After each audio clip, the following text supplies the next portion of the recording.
माझ्या पहिल्या बैठकीतलं श्रवण इतकं उत्तम झालं की आज कितीतरी वर्ष उलटून गेली, तरी ते प्रत्येक शब्द आजही हृदयात घट्ट पकडून ठेवले आहेत. त्या बैठकीत जे ब्रह्मवाक्य ऐकायला मिळाले, ती माझ्या हृदयावर अशी कोरली गेली, की ती कधीही पुसली जाणार नाहीत. त्या श्रवणामुळे मला समजले, खरा देव कोण आहे? खरा मित्र कोण? आणि आपल्या जीवनातील खरे शत्रू कोण आहेत? हे सर्व मला सद्गुणित श्रवण रूपाने समजून दिले. आज मी मागे वळून पाहतो, तेव्हा जाणवतं की त्या बैठकीपर्यंत मला सद्गुरूंनीच आणलं होतं. तो बैठक हॉल म्हणजे फक्त एक जागा नाही, तर जसा पूर्वी ऋषीमुनींचा आश्रम असायचा, तसाच एक दिव्य आश्रम आहे. त्या ठिकाणी की जे श्रवण होतं, ते म्हणजे अमृतासारखं असतं.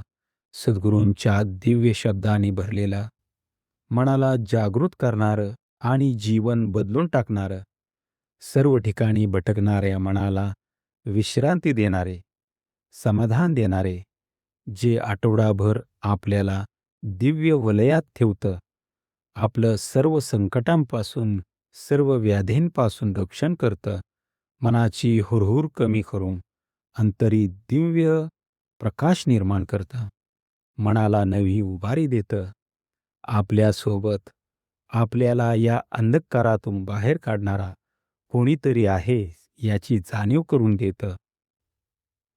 त्या श्रवणातील पहिल्या ओळी पासून ते शेवटच्या ओळीपर्यंतचा भावार्थ आजही कानात घुमत आहे. श्रोते पुस्ती कोण ग्रंथ, काय बोलिले जी येथ, श्रवण केल्याने प्राप्त काय आहे? आणि शेवटी जयाचा भावार्थ जैसा, तयास लाभ तैसा, मत्सर धरी जो कुसा, तयास तेची प्राप्त. ही वाक्य जीवनात उतरवली तर प्रपंच संसार उत्तम होईल. म्हणूनच माझा प्रयत्न राहील की या श्रवणातील प्रत्येक भाग मी तुमच्यासमोर मांडत राहीन. कारण ही काही साधी गोष्ट नाही, ही एक अलौकिक शक्ती आहे, जी खचलेल्या माणसाला उभं करू शकते, गांजलेल्या मनाला आधार देऊ शकते. या अगोदर आपण कितीतरी मंदिरे फिरलो, नाना प्रकारचे धार्मिक कार्यभाग केले, पण तरीही मनाला समाधान मिळालं नाही. कारण खरा देव आपल्या हृदयात आहे हेच कधी समजलं नव्हतं. आणि या देवाला नेमकं काय हवं असतं? उत्तम आचरण, उत्तम श्रवण, त्यावर मनन, डोळ्यांनी चांगलं पाहणं, हातांनी उत्तम कर्म करणं आणि प्रत्येकाच्या हृदयात देव आहे ही भावना ठेवून वागणं, हेच खरं देवाला हवं असतं.